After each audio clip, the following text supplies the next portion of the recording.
Hey, Metal Maniacs.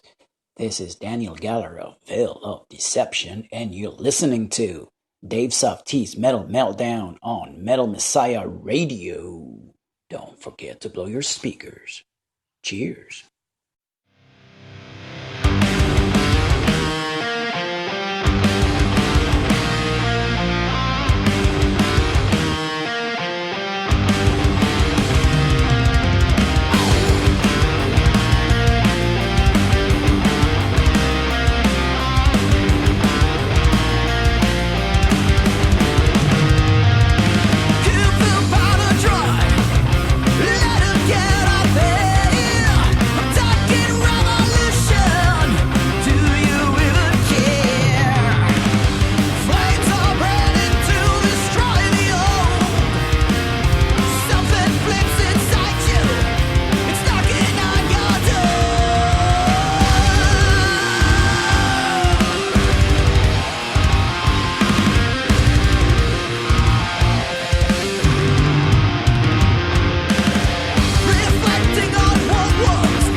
Alrighty, Metal Maniacs, here we go. Please help me welcome back to Metal Messiah Radio, hailing from Vienna, Austria, from heavy groove metal band Veil of Deception. Joining us again, we have vocalist Daniel Gallar. Hello there. Hey, Dave. How you doing? I'm doing great. Welcome back to the Metal Meltdown, Daniel. Thank you. Thank you so much for having me, man. Yeah, thank you. Always happy to oblige. Yeah, thank you for your patience in getting this done, and again for this opportunity. I know the album came out around the summertime, and I was still doing the Softee I think gig. it was May 31st, early June, somewhere around there. So I'm glad you didn't forget me, and you're willing to come back on the Metal Meltdown to talk about your music. Absolutely not, man. You were on my to-do list, huh? Yeah, I appreciate that. And I checked out your brand new, or your latest, relatively new release, Dissident Voices. It's out on a New Life Till Metal Records. That's based in the USA. Correct. So this is a new label for you. It is a new label indeed. Yeah. Based out of Albuquerque, New Mexico. And we're pretty happy with them. It's actually run by it's a one-man show, actually. It's Scott Waters. He was the singer with old school thrash band Ultimatum. Also, a New Mexico band. I think they were kind of big in, back in the 90s, and I think they're not doing, much right now. I think they might just get back together shortly.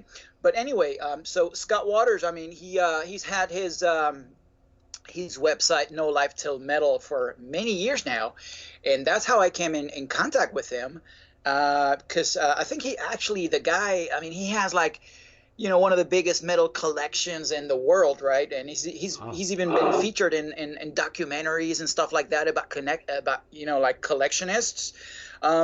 So we came in contact many years ago, just chatting about music, stuff like that, even doing some CD trading. Now, he didn't have a label at the time. However, I remember him telling me he had plans of, doing something, like running his own, small label. And then when it happened, then he just contacted me, and he was like, I hear you guys are preparing a new album. He was already a big fan of our first two albums, and we got rave reviews from him on his website. So I mean, for me, it was like a total no-brainer, Dave. So I've known the guy for years. I know he's a solid dude. He's really professional. He breathes metal. So it was a no-brainer. So yeah, that's how we ended up, signing to No Life Till Metal Records, and the rest is history. I'm glad that's working out for you, and that you're happy with that. Congratulations with that. It sounds like like you said, win-win situation for you. And just to remind the people, last time we got together was to talk about your 2015 release, Tearing Up the Roots, and you were telling me how proud you are of this new offering, Dissident Voices, and I have heard it, and I have to tell you, I have to agree with you. I think this is your strongest offering to date, so I can understand why you're very proud of this release. Thanks a lot, man. Yeah. We're pretty stoked. I mean, we really poured our hearts out on this one. I mean, it sounds very cliche, I know, like I told you the very same thing, straight after recording Tearing Up the Roots, but I really think we have raised the bar for the band on this one, man. It's been 4 years for starters, because with Tearing Up the Roots, it was 2 years after our debut album. So I think we took our time. It was a mature album. We had the time to really work on the songs and kind of like elaborate. But then with Dissident Voices, I mean, it's 4 years, and that's a very long time. To be honest with you, we were meant to go into the studio last year already, but we had again lineup problems, so we had to let go of one of our guitarists.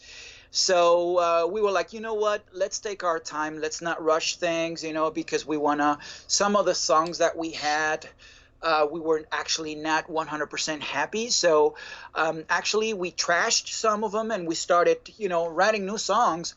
totally from scratch. So we had to talk to the producer, and we had to push things back, till February this year. So that's when we actually hit the studio.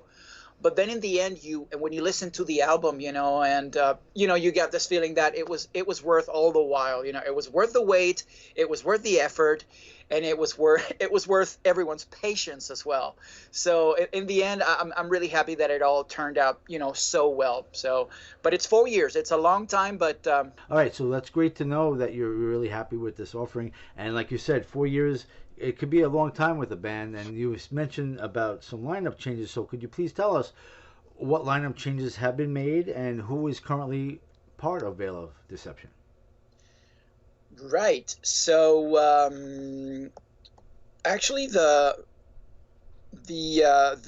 current lineup is the same as the one on Tearing Up the Roots, except for the drummer.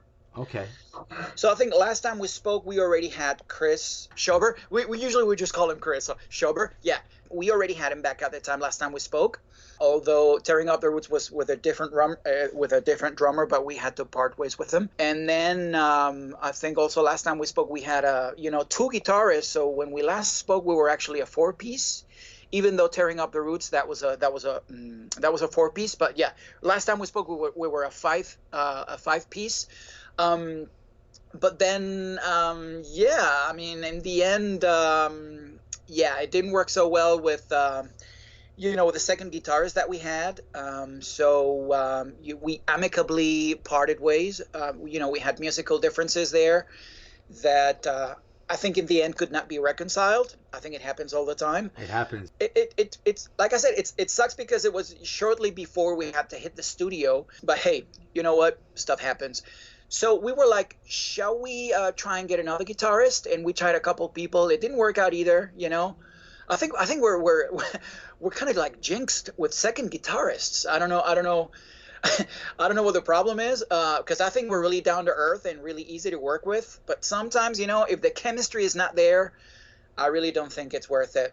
I've been talking to other bands in a similar situation where they have a second guitarist and it doesn't work out, and the main guitarist says, no, I want to do it by myself, I don't want to have a second guitarist, and I guess maybe a little ego sets in. But this seems to be a trend, if you want to say. Bands try to incorporate a second guitarist and it doesn't necessarily work out. Yeah, I mean, like I said, we had a couple people audition, and we had them on board for a little while. But in the end, it just didn't work out. It just didn't. It was either musical differences or I don't know, just the chemistry wasn't there. So in the end, Dejan was like, okay, let's just do one guitar for the album. Because after all, he's the main composer. And he knows all the songs. That he could play all the guitar parts anyway. So yeah, that's how we did it. So he did all the guitars and the studio. I think he did a remarkable job. And then what we do when we play live, we have a guest, right? His name is Michael Reiter from a local band as well called Ardenite, who helps us out when we play live. Now, he doesn't play on all songs, but with some of them, we really think that it's, sometimes there's a bit of a gap between guitar and bass. So he's there to, to do all rhythm guitars. And actually, yeah, he always does one hell of a job. But he's not a full-time member of the band, but he's always there to help. So he's one hell of a player himself. So usually when we have a gig, he only needs to practice a couple of times, and he's ready to hit the stage. The guy's really amazing. So we're really, really lucky and grateful that he's giving us a helping hand. That's great that you have him for the live shows. Now, let's get back to learn more about Dissident Voices. You were mentioning the studio. What studio did you have this done in, and who mixed, mastered, and produced this recording? Well, it was the same guy that did Tearing Up the Roots, right? Oh, okay. So it was exactly the same producer. I mean, we really liked the way Tearing Up the Roots sounded. It sounded. I mean, we thought that it was the right sound for for the songs that we had for the album. So I mean, not for a minute did we think of resorting to someone else. So we were pretty much set on him. So again, the guy's name is Norbert Leitner, and actually, I think he's now even bigger than he was 4 years ago. I mean, seriously, the guy is like working nonstop, internationally, not only Austrian bands. He only does metal. So he's extremely talented. He does all kinds of metal, and I think if you want to record with him, I mean, I think like as of right now, you really have to tell him like a year in advance. It's really ludicrous. So sounds like a busy guy. Yeah, he's a really busy guy. Yeah. So he came to. He was really excited to record our album again. And he came to see us practice, shortly before we hit the studio, just to get a good feel for the songs. He could already tell that the songs were a little different. The atmosphere of the songs was slightly different, not much different. It still sounded like Veil of Deception, of course, but I think the songs were, if anything, a little more mature, and the atmosphere of the songs, or of the entire album for that matter, was a little darker. And therefore, if you listen sharp, if you listen to the album, you can tell that the production is a little different. I think it has probably a more classic sounding, a more classic sound to it. More, I don't know, I would say in the vein of classic heavy metal / power metal / thrash, as opposed to the modern metal sort of sprinkling that we had on Tearing Up the Roots. So he really captured the atmosphere of the songs, and we were pretty delighted. With the guitar sound is really thick and organic. The drum sound is amazing. The vocals are very, very well produced. I think it's probably from a production standpoint, I think it's the best vocals I've ever had recorded, and obviously from a performance perspective, I really think that I have improved myself in a lot of ways. The bass sound is also killer. So we were same as with Tearing Up the Roots. We were very much present during all the mixing and all the process itself. So, and he was also very welcoming of all our feedback. So, it was. I think we were a very good combo. He came up with really good ideas. So did we. Sometimes we had to meet each other halfway. Sometimes he came up with ideas that never really crossed our mind, and we gladly took them because we thought they were great ideas. It was just a combination of his approach and ours, and in the end, it worked very well. I'm really happy for you. I remember the last time we had this opportunity to talk about your music, I had said that your voice reminds me so much of Terrence Holler of Eldritch. Has over the last couple of years, has anybody else noticed that similarity? And have you ever talked to Terrence Holler and hear his music so you could see what I'm talking about, or you haven't really? I did last time you told me. I agree. I would say the texture of the voice is very similar. Yes. We probably have more or less the same kind of range. There's really mid to high kind of range. Which is perfect for like classic heavy metal, thrash metal, that kind of thing. So I agree. Usually when people listen to me, I would say that more often than not, I'm compared to Eric A.K. of Flotsam and Jetsam. It's sometimes even Sebastian Bach of Skid Row. Oh yeah. Sometimes even Mark Ossegeda of Death Angel. Somewhere around there. So. And obviously I take that as a compliment because I love those singers anyway. That's awesome. Yeah. And also another awesome thing is the cover art for this. I really like it. It's quite interesting, and it leads me to ask: is there some symbolic meaning behind the CD art? I really have to say, not really. I mean, it looks really cool. I totally agree, and it really matches the atmosphere of the album, so it's kind of somber and a little not as gothic. I mean, we're not a gothic band anyway, but it's not as gothic as Tearing Up the Roots, the cover for Tearing Up the Roots. However, you can tell that it's kind of like the same theme, yeah, it has no deep meaning behind it, or it doesn't. There's no significance to it. But yeah, it looks really cool. It looks very nice. This is a different artist actually. It's so for the first two albums, as I told you in our interview, I think it was 3 years ago. Those were done by a Viennese artist, called Maria Cadaver, also a tattooist, very good reputation here. However, for Dissident Voices, we opted for a different artist. So it's also a female. Her name is Simone Oberhollenzer. She's extremely young, very, very, very talented. And when she first sent us the kind of like the draft for the cover of Dissident Voices, our jaws, literally dropped. So we were like, okay, we really have to use this. So we further refined the idea, adding a few things here and there, but the basics were there already, and we were totally in awe. I got to tell you, man. So it looked so cool, and so we were like, let's go for it. So yeah, we used her artwork. We are extremely happy with it. And same as you, many people keep asking us, what does that mean? Is there a significance to it? I'm glad to disappoint everybody, but actually no. It looks metal. It looks great.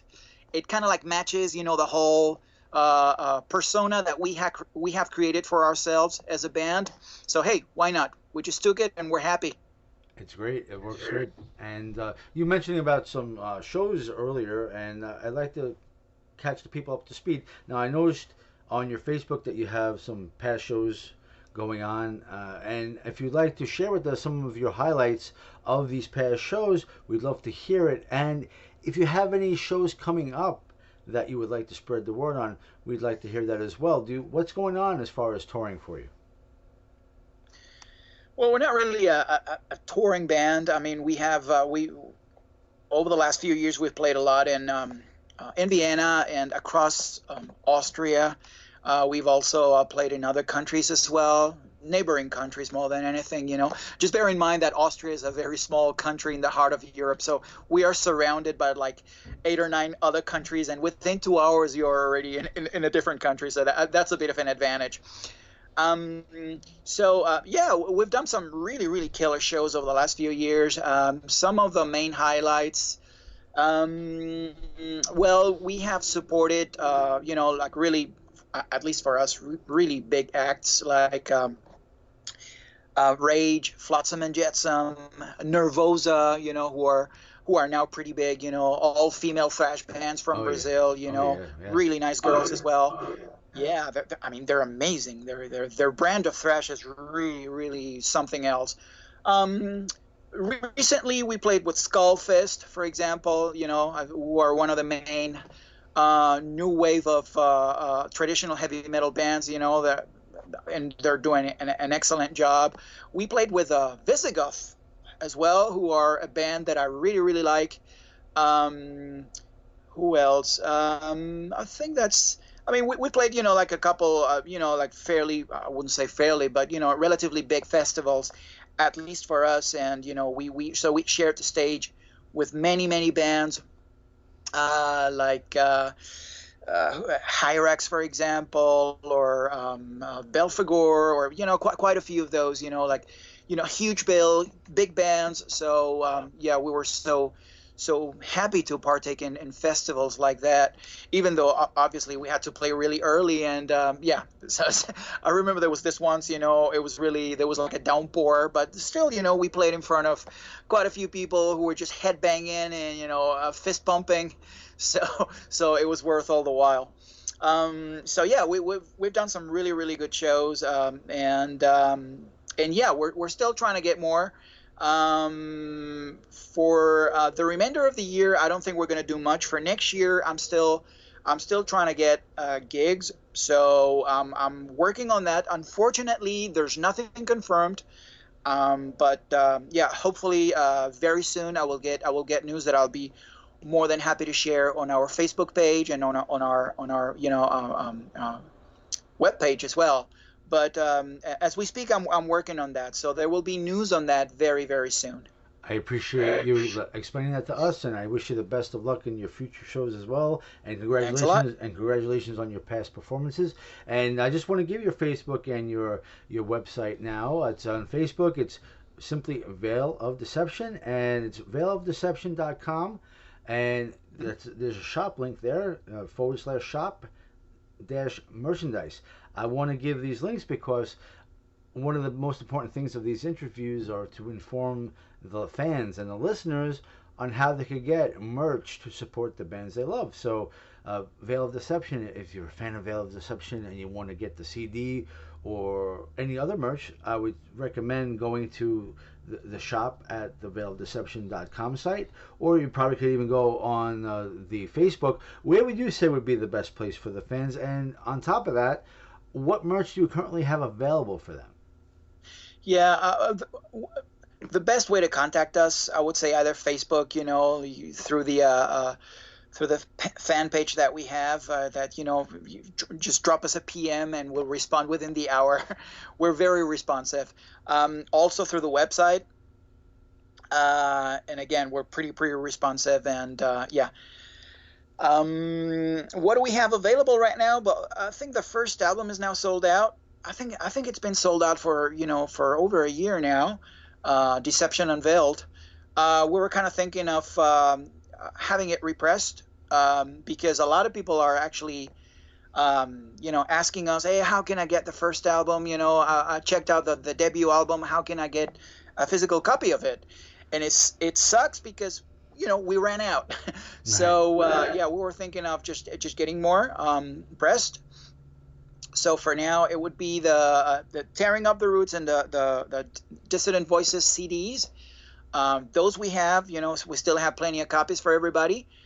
We have two models of T-shirts. The one with the VOD logo, and also the one with the cover, the Dissident Voices cover. It's an excellent print. We have them done in Germany, so it's a high quality T-shirt. Yeah, I recommend everybody to just give us a holler and get our merch. I really have to have it physical. If I like a band, I gotta own the CD, I gotta own the T-shirt, the whole shebang. You know what I mean? And I agree. I'm pretty sure you're pretty much like me, man. So I'm really old school in that regard. I agree. Yeah, you got to do that, especially with the fans that you really love. You got to have and hold the physical copy in your hand, read the liner notes, read the lyrics and everything. Yeah, I love to just even smell the booklet for the very first time. I'm pretty freaky about that. But yeah, it's like a whole ritual. You get the CD. You open up the mailbox. It's there in the mail. You have to rush, to get back home and you just open it up, and then it's the whole ritual begins. You pop it into the CD player and it's like it's pure heaven, man. Nothing beats it. It's a rather exciting experience when you get it for the first indeed. time. Yeah, absolutely. And I noticed you have a couple of really nice videos out there, which I'd like to give your YouTube channel again. That's Veil of Deception Official on YouTube. And I noticed a couple of videos, at least a couple, official video for Bonds of Disaffection and official lyric video for Crooked Lines, which you brought to my attention. Are there any other videos planned? And even if there isn't, could you tell us a little bit of the background of the videos that you do have out there for this offering? Like who produced it, edited it, directed it, or anything you could tell us about these videos? We'd love to hear it. Sure. So shortly after we released Dissident Voices, we had the lyric video done. So for us, it was a really easy decision. We really wanted for Crooked Lines to be the very first single. because we think it really encapsulates what the album is all about. It has everything that VOD is all about. So it has the energy, it has the riffs, it has the soaring vocals. It even has like a really cool bass solo in the midsection there. So it's really, really catchy, heavy and catchy at the same time, which is pretty much us in a nutshell. So yeah, that was a no-brainer. So actually, the lyric video, it was the label, No Life Till Metal Records, who did it for us. Nice. So obviously they sent us a few attempts, so they really took our feedback into account. I think it's a really cool lyric video, and it works very well. Most people have really, really liked it. And again, it's just a matter of exposure, so we're really getting more exposure. And that's the whole point behind lyric videos, because, they're not so expensive and they get the job done. Now, as you know, in the past, we've also done like proper music videos, and we wanted to have another one done. So we opted for Bonds of Disaffection, killer song. It starts off as a bit of a ballad kind of thing, and then it starts, the tempo starts speeding up, and then in the end, it's really there's a huge build up, with awesome guitar riffs, almost like hardcore punkish drum beats, and the vocals, like really, really high and kind of raspy. So we went for that song. It's working very, very well, and surprisingly, the person who shot the video is actually our guitarist, Dejan. Wow. So he's a very talented guy. He not only played guitar and keyboards on the album, but also wanted to produce our music video. And because he had been buying all the gear over the last few months, because he likes to do videos as a hobby kind of thing, he was like, you know what, I really want to try doing the video this time around, because as you know, in the past, it was some other guy, a friend of ours, who did it. So we took our time with it. I think we did it in 2 days, as opposed to usually everything done in 1 day, which can be kind of exhausting. But I think it's a killer video. So we did all the playback takes we did, and it's not our rehearsal place, but it's the one next door, because incidentally it was empty, and we thought, it's all black, it's all really cool. So we're like, okay, let's squat and use it, before someone else pops in and starts using it regularly. So we had to kind of like be quick about it. And then all the outdoor takes, it was in some park in Vienna. So we did that really early in the morning, just so that it's not, we didn't want for anybody to just kind of like interfere, people just walking their dogs kind of thing. So we had to do that real early in the morning. Actually, some of us were even a little hungover. It doesn't really show, but we were.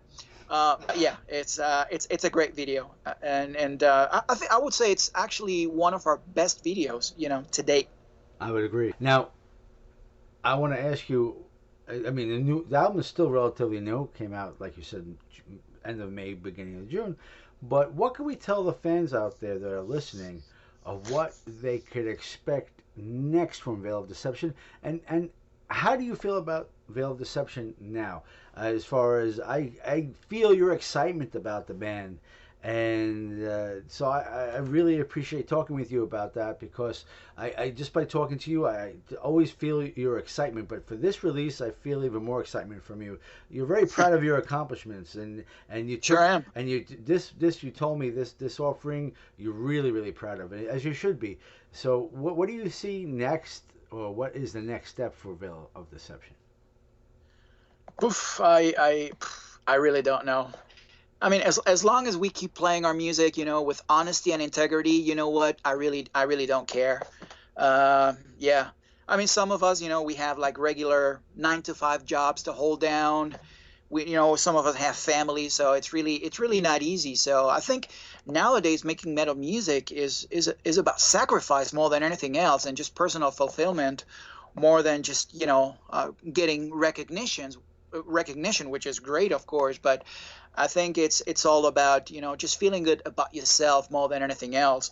So, as long as we just keep making music, and keep, just making the music that we like, first and foremost, I think that's all that matters, So if we get good gigs in the future and we get bigger and that kind of thing, so be it. But it's actually something that I don't lose, that much sleep about, at night, because, it's something that if it's not meant to happen, then great. But at least I know that I got to do my best. I got to make the music that I love.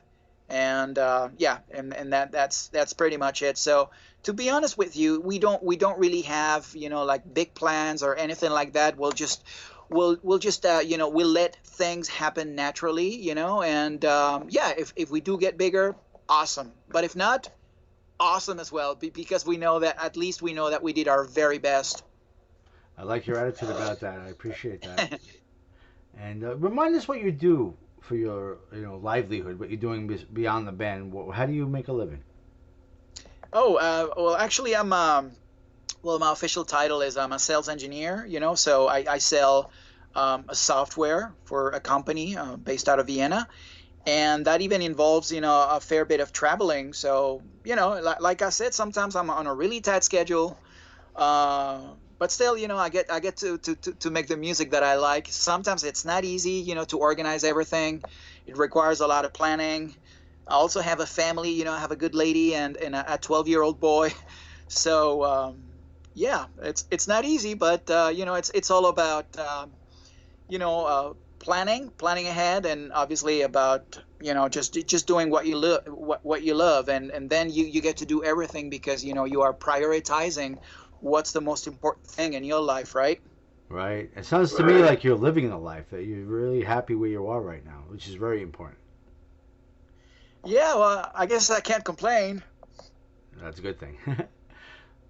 Well, Daniel, I want to thank you for spending time with us tonight on Metal Meltdown on Metal Messiah Radio to talk about Dissident Voices. I know this is very important to you, and it was important to me too, and I'm glad that we finally have been able to do this. And I just want to make sure that we caught everybody up to speed. That being said, if there's something that we have yet to discuss, please, let's talk about it.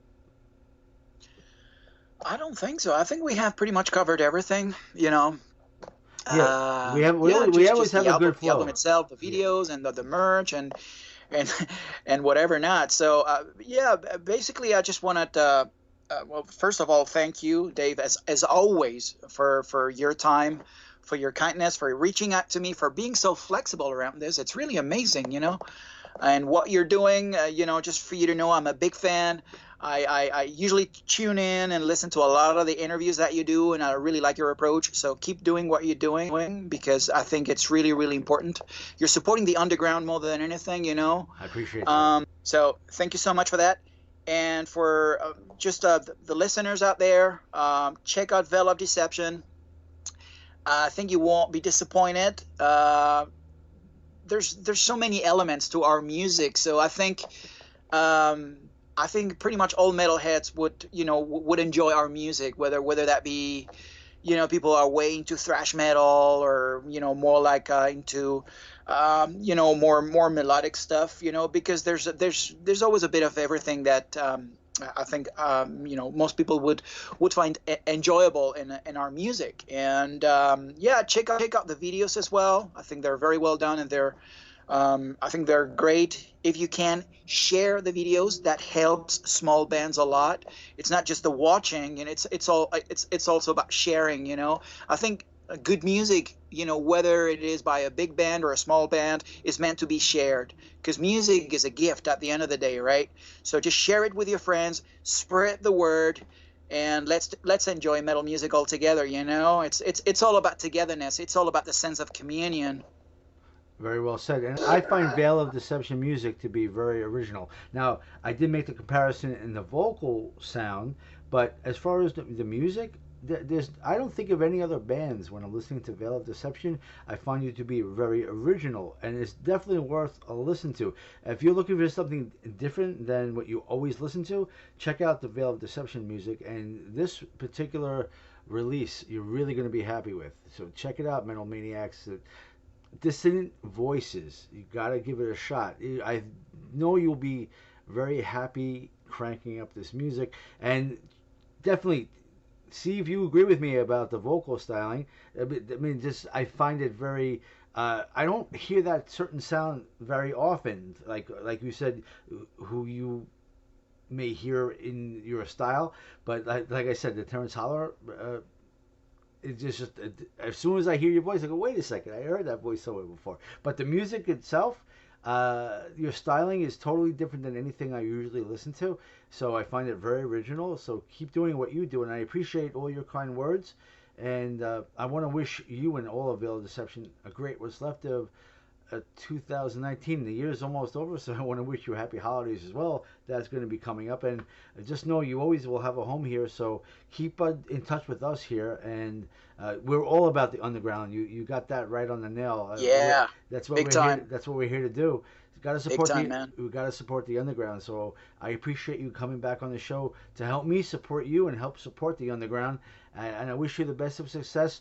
And I really enjoy your attitude and the love that you have, the passion that you have for doing your music, and you're doing it for the passion. And if you ever become big, like you said, so be it. But that's not your priority right now. Your priority is to have fun with what you're doing. And I have to tell you, by listening to this latest release, it sounds to me like you're having a lot of fun. And in the videos, and even during this interview, I could tell you have the passion and you have a lot of fun talking about your music. And I really appreciate that. I'm just a perky guy, you know. That's it, right? But yeah, thank you so much. And again, I think you really hit the nail on the head there. I think we have this really distinct sound. It's heavy metal more than anything, yeah, with a bit of thrash there, some US power metal maybe, but it's really Veil of Deception. I think we really have this distinct sound, you know. So the second you hear the music or the vocals, you know, you can pretty much tell it's us. And that's not easy nowadays, you know, because a lot of bands, you know, the level is really high, they're very good, but some bands are really copies of each other. You know, it's a carbon copy of something that you have already heard like 1,000 times before, you know. And I think originality nowadays is something really sought after, you know. Thank you so much for your kind words, man. It really means a lot to me. I'm really touched. Oh, but it's all true, and what you just said is very true as well, especially when it comes down to, let's say, the legends of thrash metal, or even death metal or melodic death metal. You have the like the big 4 or 5, and a lot of bands that come out today, they sound so much like these bands, like they're like a carbon copy of these bands. Technically amazing. Yeah, technically amazing, but then they all sound like each other. And then the vocals, you know, sometimes they're, you know, it's the typical Cookie Monster vocals that, you know, I've heard this 1,000 times before. I admire the technique, you know. I think it's really hard to do that, to growl like that. But I like, even when I listen to death metal, those singers, or those growlers for that matter, who do have a bit of a twist about their voice, you know, and they sound different from the rest. I love that. Yeah, that's good stuff. And it took me quite a few years to appreciate the harsher vocal, but I do now. You know, like talk about like blackened thrash metal. I never thought that I'd be into that, but there's something about it that I find exciting, and I love to play it. So. It's a bit of an acquired taste, you know. So it is, but it's not for the beginner, that's for sure. But after a few years, you know, it grows on you. I think that's exactly what happened. And let's let a Veil of Deception grow on the fans out there and the listeners right now. So let's go crank up some more Veil of Deception right now. Let's crank it up loud.